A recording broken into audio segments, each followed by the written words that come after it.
Alors, merci Louise et Anne. Donc du coup, je vais enchaîner sur, le programme LIFE. Alors, je vais commencer par faire par présenter les caractéristiques, générales du programme. Ensuite, je vais expliquer, comment il est enfin sa structure et ses 4 sous-programmes. Ensuite, je vais détailler, les différents types de projets LIFE qui peuvent vous intéresser, puisqu'il y a une multitude de types de projets. Et puis enfin, je vais vous donner les prochaines échéances pour 2024 avec, les des ressources utiles que vous pourrez consulter par la suite. Alors LIFE, c'est le programme européen sectoriel. Donc sectoriel, c'est-à-dire qui correspond à la 3e colonne, du schéma, de Louise et Anne. Donc géré directement au niveau de la Commission européenne, par l'agence, CINEA, l'Agence exécutive européenne pour le climat, les infrastructures et l'environnement. Et donc c'est le programme pardon, pour l'environnement et le climat. Alors c'est un programme très ancien qui date de 92, c'est d'ailleurs le tout premier programme sectoriel européen. Donc évidemment il est fortement lié au Green Deal, au Pacte vert européen. Et d'ailleurs depuis la mise en place du Green Deal, son budget a fortement augmenté, là dans le cadre de la nouvelle programmation 2021-2027. Voilà. Donc il est divisé en 4 sous-programmes, thématiques. Donc le premier, nature et biodiversité, donc là on est vraiment sur les actions, protection et de restauration, des habitats et des espèces, menacées, donc dans le cadre du réseau, Natura 2000. Donc il vise à mettre en œuvre les directives européennes de protection et de restauration. Le deuxième sous-programme, économie circulaire et qualité de vie, vise à, soutenir, la transition vers une économie circulaire durable, heu sans substances toxiques, économe en énergie, résiliente au climat et cetera. Qui va, permettre de protéger et d'améliorer la qualité de l'environnement, notamment les sols, l'eau, l'air et cetera. Le troisième sous-programme, atténuation et adaptation au changement climatique. Donc là, il y a clairement, 2 volets. Un volet atténuation, donc visant à limiter les émissions de gaz à effet de serre pour atteindre l'objectif de neutralité, climatique, du Green Deal du Pacte vert européen. Et puis, un second volet, adaptation, voilà, pour, mettre en place des mesures d'adaptation au changement climatique. Et puis enfin, le dernier sous-programme, transition vers une énergie propre, pardon, vise à, donc encourager et développer, les énergies renouvelables par, l'élimination des obstacles commerciaux, et réglementaires également. Par, le renforcement des capacités, la diffusion d'informations, la sensibilisation, la mobilisation des investissements également. Voilà, donc tout cela se traduit, par, une multitude de projets, financés par le programme, des projets qui peuvent être portés par toutes sortes de structures d'ailleurs. N'importe quelle entité, juridique peut porter un projet LIFE, donc que ce soit des entreprises, des collectivités, des associations, des ONG, des instituts de recherche et cetera. Donc un projet LIFE, qu'est-ce que c'est? C'est un projet tout d'abord ambitieux, donc ça doit être un projet d'envergure. C'est-à-dire que si, le budget est inférieur à 500 000 €, il va avoir très peu de chances d'être sélectionné.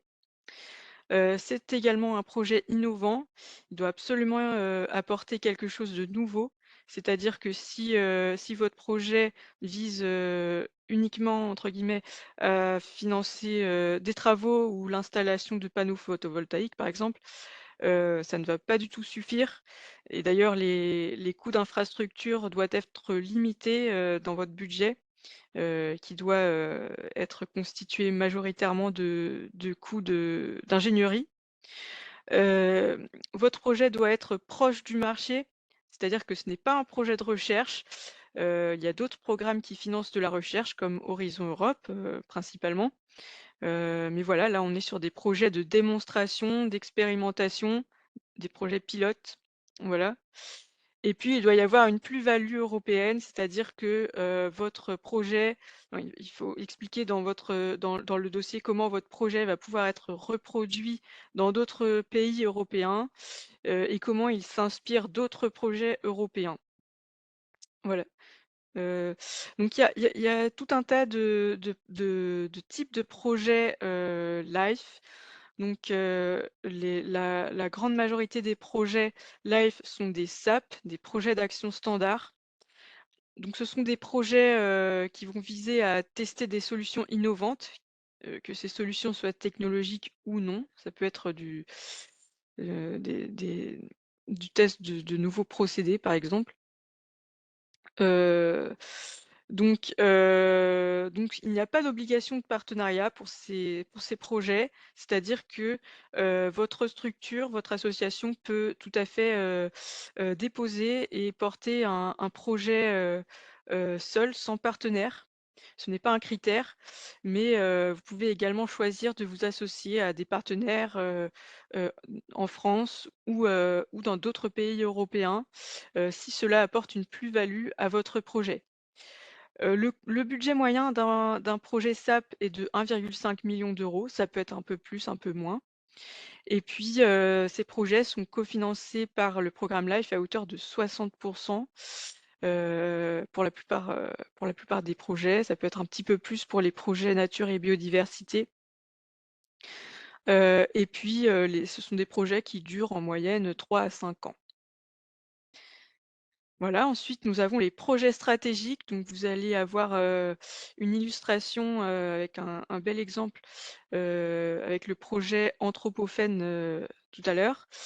Heu, donc ce sont là pour le coup, ce sont vraiment des projets de très large envergure avec un budget qui peut aller jusqu'à 30 millions d'euros, toujours cofinancé à hauteur de 60. Ce sont là pour le coup des projets, multibénéficiaires. Il faut qu'il y ait au moins 2 partenaires, enfin deux structures, participant au projet, mais en général c'est, plus, c'est une quinzaine. On a une 12 à 15 partenaires en général.